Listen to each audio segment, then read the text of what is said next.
Rentang insya Allah itu rentang keraguan. Keraguan yang diarahkan. Aku faham, tapi yo terserah Gusti Allah. Ono ngene lho. Kayane yo ora paham banget loh. Itu rentang ragu itu, rentang insya Allah itu sangat-sangat penting dalam hidup. Coba perhatikan hidup Anda. Ketika rentang insya Allahnya hilang, kamu punya keyakinan 100% terhadap sesuatu di jagat, langsung dibantah sama Tuhan. Wes. Kuwi pola jajal perhatekno ning uripmu. Mohon pencerahannya, Mas. Jawaban dari Mas Abrang semoga bisa menentukan saya berhenti mengejar dia atau tetap pada. Ketika nguyak, kuwi donya iso tok guwang hanya demi dia. Tai kucing rasa coklat. Jarine ngono kuwi.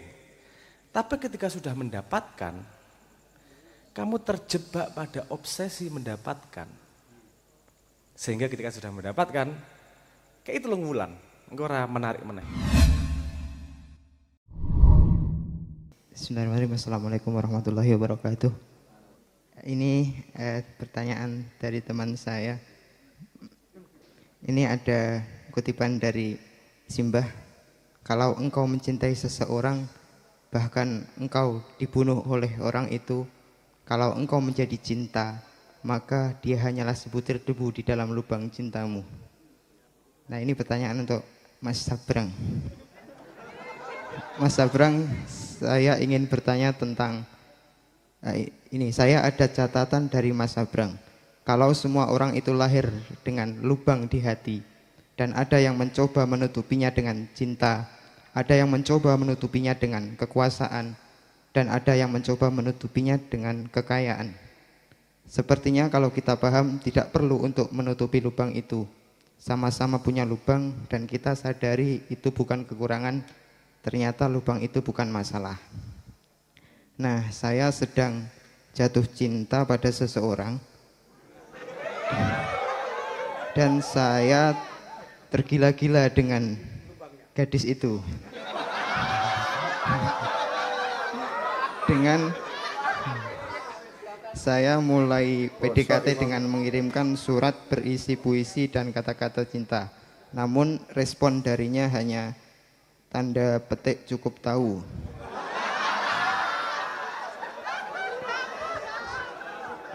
Saya mencoba lagi dan lagi hingga akhirnya dia bertanya, "Emang yang kamu cari apa?" Tanda tanya. Saya menjawabnya dengan lagu Leto Lubang di Hati.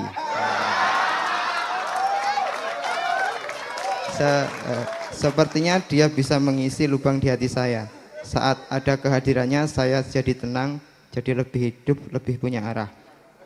Tapi banyak teman saya mengatakan saya itu bodoh karena memperjuangkan cinta yang bertepuk sebelah tangan itu. Tapi saya selalu mencari pembenaran bahwa orang lain ngerti apa, wong liya ngerti apa. Pertanyaannya, apa saya ini benar-benar sedang mencintai atau saya sebenarnya cuma sedang mencari eksistensi diri, pelengkap untuk lubang dalam diri saya sendiri. Kalau saya merasa seseorang bisa menutupi lubang hati saya, apakah itu artinya saya belum selesai dengan diri sendiri? Atau justru memang cinta itu hadir sebagai proses kita menyembuhkan dan tumbuh bersama? Mohon pencerahannya, Mas. Jawaban dari Mas Abrang semoga bisa menentukan saya berhenti mengejar dia atau tetap pada atau tetap pada pendirian saya untuk mendapatkannya, karena saya senang banget sama dia.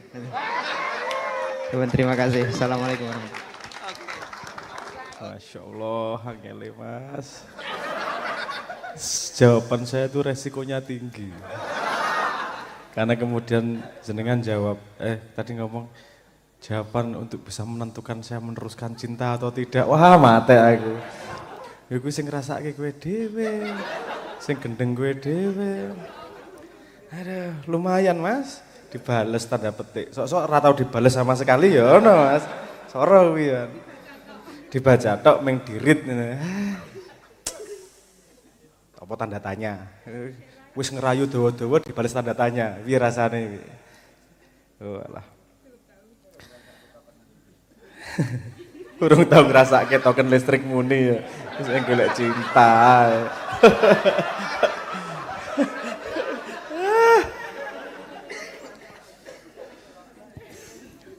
Mungkin saya akan mencoba menjawab itu pada perspektif yang tidak praktikal. Karena saya sangat takut memberi rekomendasi aksi. Rekomendasi aksi itu merenggut perjalanan cintamu sama Tuhan. Kudu kue dewe itu. Bahwa saya memberi perspektif, kemungkinan dan seterusnya. Sing memutuskan kudu kue dewe. Nek ora, sing memutuskan orang lain, ketika kamu menghadapi masalah, kamu larinya pada orang yang ngasih tahu kamu. Oh, kowe asu ngandani aku salah. Ora, kowe karo Gusti Allah kowe. Nek nesu karo Gusti Allah monggo. Jajal wae. Enggak gini. Ini sebenarnya seperti nyambung. Dua ini ada sambungannya. Gimana kita bisa melihat itu tadi, apa namanya? Mana game Tuhan, mana game manusia, dan bagaimana konsistensinya. Kita selalu menganggap, ini fundamen dari game Tuhan yang disediakan oleh manusia di muka bumi. Ingat, ada siang, ada malam. Ada dingin, ada panas. Dualitas itu, baterai aja harus ada positif sama negatif. Makanya nyarinya tauhid, nyarinya satu. Karena dunia yang disediakan itu polaritas. Dinamika itu adalah polaritas. Hidup aja, itu dari dua polaritas. Tarik napas, keluar napas. Bukan berarti ketika kamu paham bernafas, terus sudah beres umur hidup. Tiap hari tetap harus narik napas, keluar napas. Narik napas, keluar napas, harus. Kenapa? Karena itu, apa namanya, memang gelaran di muka bumi kayak gitu itu, dance yang di sini. Artinya tidak selesai pada faham. Pasti kamu akan mengalami lupa. Karena ketika lupa itu memberi kesempatanmu untuk memahami lebih dan lebih dalam lagi. Kita menganggap kesulitan itu hal yang buruk. Padahal itu bisa menumbuhkan yang terbaik dari kamu. Tak kayak contoh, ada percobaan ini yang disebut sebagai base and bet question. Jadi pertanyaan yang sangat mudah. Saking mudahnya, 90% yang jawab itu biasanya salah. Gue gelem tak kayak pertanyaan. Gue tak kayak pertanyaan nih bari. 90% itu jawabnya salah. Saking mudahnya. Absurd toh. Mudah malah salah. Terus ketika pertanyaannya ditulis pada kertas yang buruk dan tulisannya enggak jelas, yang salah justru 35%. Kenapa? Karena kesulitan itu membuat pikiran kita ngerem nih, ngeliat lebih teliti, karena susah. Kalau mudah, itu kita ngelihatnya langsung buat keputusan. Makanya wong tua kangelan berubah, itu karena yang dia lihat itu pola. Otak manusia itu otak manusia itu primernya itu bukan berpikir. Pattern recognition. Pemahaman terhadap pola. Kowe ngerti carane ngombe, kamu tidak berpikir mendalam lagi untuk ngambil air dan minum itu sebagai sesuatu yang tak pikir. Contoh, kalau kamu lagi belajar motor, yang kerja sistem 2, yang lambat, hati-hati banget.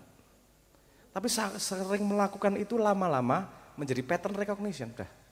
Kamu ngegas nggak mikir, ngirim nggak mikir, ngesen nggak mikir, udah otomatis semua. Kenapa? Karena kamu udah ngeliat patternnya itu. Hati-hati, tahu itu bisa jadi ilusi dari pengetahuan. Karena kita tahu nafas itu bukan berarti kita harus berhenti bernafas. Karena ada tarik nafas. Kamu akan ingat ketika nggak bisa nafas, kan gitu. Artinya mengingatkanmu lagi betapa berharganya yang namanya nafas. Otak itu pattern of recognition, pattern recognition. Jadi anak kecil itu karena belum punya pattern, ngelihat dunia ini menjadi sangat menarik. Kalau sudah punya pattern, pola, sudah bisa nebak pola, dunia jadi tidak menarik lagi. Dan semuanya serba otomatis. Nah, gue jangan berpikir bahwa kamu akan mencapai sebuah pemahaman, oh ini Tuhan, ini game Tuhan, ini game manusia, selesai. Sekali kamu paham, melakukan jadi pattern, lihat, di-upgrade sama Tuhan pasti. Ketika aku aku ngerasa paham, diberubah. Tuhan Dunia tidak semudah itu. Selalu ngono kuwi, selalu. Coba kamu nek kowe ngomong aku ngerti iki cara bisnis ki yo ngene iki, grak. Langsung kowe. Oh iki yo ngene iki grak. Kalau di otakmu sudah ada teori yang fix, langsung di break sama Tuhan. Kenapa untuk ngerem lagi? Pertanyaan base sama bed sederhana, tak terjemahkan menjadi pertanyaan bahasa Indonesia. Jawab yo. Jawab wae, jawab cepat. Aku tuku pizza karo tuku kopi regane 110.000. Oke, aku tuku pizza sama beli kopi harganya 100.000. Berapa harga kopi? Kalau dua-duanya beli totalnya 110.000. Berapa harga kopi kalau beda harga di antara duanya adalah 100.000? Paham nggak? Pertanyaannya paham nggak? Oh ya, regane kopi piro? Nek jarak harga bedanya adalah 100.000. Hah? Jo, aku wis ngomong jebakan ora ono sing wani jawab ya, langsung jawab wae ra apa-apa. Nek pikiranmu mesti langsung metu angka kok. Berapa? 10.000. 10.000. Semua pasti jawab 10.000. Karena kamu melihat pola gampang. Jaraknya 100.000. Harganya berapa nih? Salah. Harga kopinya itu 5.000. Pikiran. Kok bisa? Ini loh, ini mode belajar tuh kayak gini nih. Kok bisa? Jarak di antara keduanya. Kalau satu harganya 100.000, satu 10.000, jaraknya 90.000. Kalau satu harganya 5.000, satu harganya 105.000, jarak di antara keduanya 100.000. Ini loh, cara berpikir berdasarkan pola itu sering menjebak kita. Paham ya? Bener ya aku ya? Nah, sarjana matematika sing wani nyalahke aku ayo wae. Paling mudah matematika karena kita punya pola 10, 100 ngono iki gampang wis yo mesti 100.000 wis langsung ditembak ngono kuwi wae. Nah, artinya kita selama ini salah berpikir bahwa belajar itu memasukkan ilmu. No. Belajar itu mencari pattern recognition. Pola. Sampai kamu nggak perlu berpikir untuk melihat pola itu. Jadi jan kudu susah sinau ki. Nek kowe sik susah mikir berarti rung tekan ilmune. Coba lihat ahli pertama aku belajar malu gitu aja lah. Kan harus mikir tenang dipas-paske. Simbah cerita gini nih. Dulu dia pernah punya pengalaman kon bukai kertas ketika percetakan itu loh. Pertama ilate pakai lidahnya gini. Wes canggih lama-lama mengini tok. Jadi orang gilat neng tangan tok. Dia ngobrol sama saya, apa itu yang terjadi, Brang? Oh. Takone karo anake. Soalnya aku ya anak Nuh kuwi lho, sing nglawan anake. Saya mengatakan bahwa itu yang tadinya sebuah pekerjaan, kamu semakin saking canggihnya, jadi sebuah skill yang kamu tidak pahami bahwa itu jadi sangat mudah. Iku lho dadi guru ki angel. Karena guru itu melihat sesuatu sangat mudah, sementara anaknya belum dapat pattern recognition-nya itu tadi. Nah, oke ya, aku enggak ketahuan gue ngomong. Nah, intinya paham ya, bahwa dalam kepalamu ada dua model nih loh. Jangan menganggap, jadi nyebain neng urip, itu bukan sekali paham terus udah. Itu dangerous itu, sekali paham udah itu. Karena itu jadinya ilusi pemahaman. Pemahaman itu dites terus nanti. Kamu harus selalu ragu sama dirimu dalam keyakinan. Piye iki angel iki. Karena sekali kamu yakin 100%, itu podo karo ketika ceritane Nabi Sulaiman yang akan menghasilkan apa sebenarnya? Aku tak ngawini 100 bojoku dan akan melahirkan anak-anak yang akan menjadi pasukan berkuda. Lahir lanang kabeh. Wah, kuat banget ya. Lahir lanang kabeh cacat jarine. Katanya seperti itu. Terus berdoa sama Tuhan, kenapa kok dibuat cacat? Kamu kurang insya Allah. Rentang insya Allah itu rentang keraguan. Keraguan yang diarahkan. Aku paham, tapi yo terserah Gusti Allah. Ono ngono lho. koyone ya ora paham banget loh. Itu rentang ragu itu, rentang insya Allah itu sangat-sangat penting dalam hidup. Coba perhatikan hidup Anda. Ketika rentang insya Allahnya hilang, kamu punya keyakinan 100% terhadap sesuatu di jagat, langsung dibantah sama Tuhan. Wes, kuwi pola jajal perhatekno ning uripmu kuwi. Oh mesti ngene iki. Wis ra ono rentang insya Allah yakin 100% dang. Wis dibatalke mesti. Wo ono kasus sing ora ngene to. Mesti nyenengke alame apa jogetan ning apa jenenge donya iku. Kowe kon yakin ning aja yakin-yakin banget ngono lho. Paham ya? Iki apa goyangane paham ya? Begitu juga dengan cinta. Kowe yakin tapi aja yakin-yakin banget.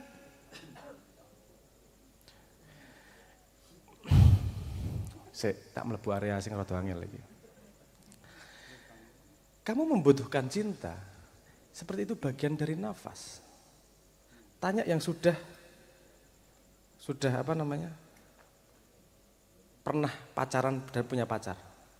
Ketika nguyak, kuwi donya iso tok guwang hanya demi dia. Tai kucing rasa coklat, jarine ngono kuwi. Tapi ketika sudah mendapatkan, kamu terjebak pada obsesi mendapatkan. Sehingga ketika sudah mendapatkan, kayak itu wulan, engko ora menarik meneh. Karena kamu menyandarkan pada keinginan mendapatkan. Tapi nek kowe sadar bahwa cinta itu adalah bagian dari nafas, kowe kadang kudu kecewa, kadang kudu ngrasake seneng. Jangan terjebak sama mendapatkannya. Itu cuman horizon yang kamu kejar yang bisa kadang sampai kadang enggak. Itu kan merasakan naiknya, turunnya. Nah itu ambekan. Orang yang kemudian tidak takon sing duwe bojone gini, takon sing duwe pacar mesti munggah medun. Kadang bahagia, kadang ribut, kadang dan itu faktanya jelas. Kalau tidak pernah ribut, cerai. Kan cerainya besar. Ribut terus, kan cerainya besar. Harus ada ribut, harus ada seneng. Biasanya rasionya katanya 3:11. 11 kali seneng, 3 kali ribut. Penelitiannya ngono aku yo ngakak ya, asli dihitung ya. Nek sing lanang pinter ngitung kuwi, oke lagi ribut, oke seneng ditambahi, oke ribut meneh siji, ribut meneh. Nek kowe ora ngopo-ngopo dijak ribut terus yo aduh arep damai angele. Lumayan kowe masih dibales dengan petikan. Be kreatif. Cinta itu bukan tentang dia. Bahwa kamu punya objek cinta, ya. Tapi cinta itu tentang kamu yang sedang merasakan sebuah dimensi dari jogetan. Nikmati. Karena kecewa juga bagian dari jogetan. Paham maksudku? Paham ora ya maksudku ya? Paham betul. Gini, kalau kamu kemudian mencari cinta, terus kamu anggap, apakah kamu belum selesai dengan diriku? Itu perjalanan yang dipengaruhi oleh lingkunganmu. Karena kamu sampai pada dirimu, itu tidak ada yang tahu kecuali Tuhan sama kamu. Itu perjalanan sucimu dengan Tuhan. Apakah semua orang kudu koyo nabi? Edan po? Apakah semua orang kudu koyo iki? Edan po gak? Kamu harus menjadi dirimu sendiri, tapi punya refleksi tentang ujung-ujung itu tadi. Nabi Yono selawe kok. Ada ujung yang kaya raya, ada ujung yang miskin tapi sangat sabar, ada ujung yang bijaksana, ada ujung yang penuh cinta.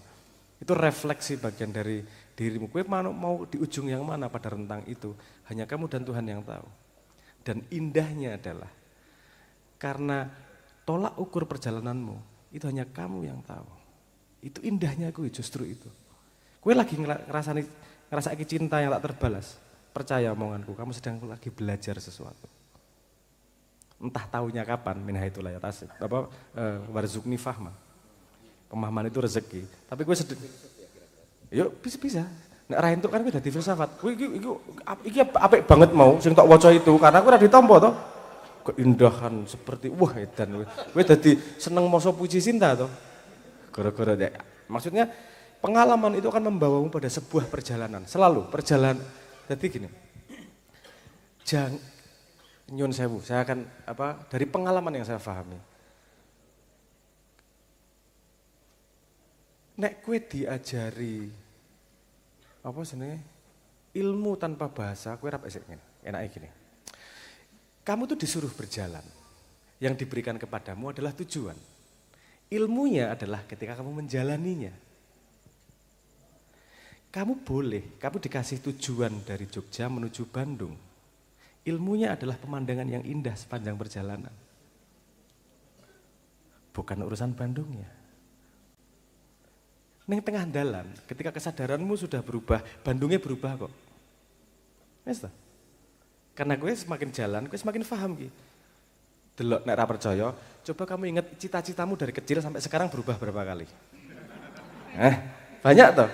Tapi semua cita-cita itu menghasilkan perjalanan, betul nggak? Cita-citaku lagi pengen ngene iki. Oke, gue sinau atau gue mlaku rono, cita-citamu cewek iki. Gue mesti rong tahu mengambu kelek. Sehingga sekarang masih apa sini? Wah, ngene iki. Coba nanti ketika lihat baunya, buruknya apa segala macam, atau kamu melihat cewek yang lebih cantik, yang lebih kamu cintai, misalnya atau piye segala macam, saya nggak tahu perjalanannya gue gimana, itu suci gue karo Tuhan. Tapi nggak usah ditebak, kamu sekarang sedang diberi Tuhan hadiah sebuah tujuan agar kamu melakukan perjalanan sehingga kamu bisa punya kesempatan untuk melihat pemandangan kanan dan kiri. Paham ya analogiku? Paham analogiku ya? Semua tujuan itu hanya membuatmu untuk mau berjalan tanpa faham. Ini kalimat penting ini. Membuatmu jalan tanpa faham. Karena kalau kamu dikasih pemahaman ujung, rung tekan utekmu. Rung tekan kedewasaan apa sebenarnya spiritualmu. Sehingga kamu diberi mimpi-mimpi sing remeh. Kamu melihat cita-citamu SD remeh ora? Aku cita-citaku SD pengen jadi masinis. Ora ding, pertama kali TK aku pengen jadi tukang pos. Kenapa? Karena pengalamanku saat itu ketika tukang pos datang, bapakku karo ibuku seneng. Karena itu wesel. Apa? Oh duit. Oh berarti Pak Pos itu kaya raya, bisa memberi duit sama orang banyak. Aku pengen jadi Pak Pos. Bodoh kan itu. Sekarang kita tertawa. Saat itu valid nggak? Validitas mimpimu itu berguna untuk melepaskanmu dari mimpi yang remeh itu tadi. Tapi penting, gue mimpi apa? Uya, kejar aja. Intinya bukan pada mimpinya loh, jangan lupa. Intinya pada perjalanannya. Delok tangan kiri gue belajar apa ya. Kaya jaran dikei apa? Sayur ning ngarepe kae, mlayu terus kae lho. Menungso iki ngono ki lho. Sampai dia paham, "Cuk, aku dia dikerjani gitu biyen." Lagi, nanti mesinnya berubah. Nah, ini lain kali apa mesinnya berubah karena perjalanan manusia ada stage-nya, masih ada levelnya yang berbeda-beda. Core mesinnya kan sekarang kita pahamnya itu. Rasa pengen ngimpi, kamu sedang pakai mesin itu. Lakoni. Gue sedang mengalami pendewasaan. Apa diteruske apa ora? Ojo takon aku. Ojo takon aku. Yang saya boleh katakan, yang berani katakan adalah apapun keputusanmu, siap dengan resikonya. Jangan lupa, semua resiko itu mengandung hikmah dan ilmu yang sebenarnya itu inti yang pengen diberikan Tuhan kepadamu. Matur nuwun.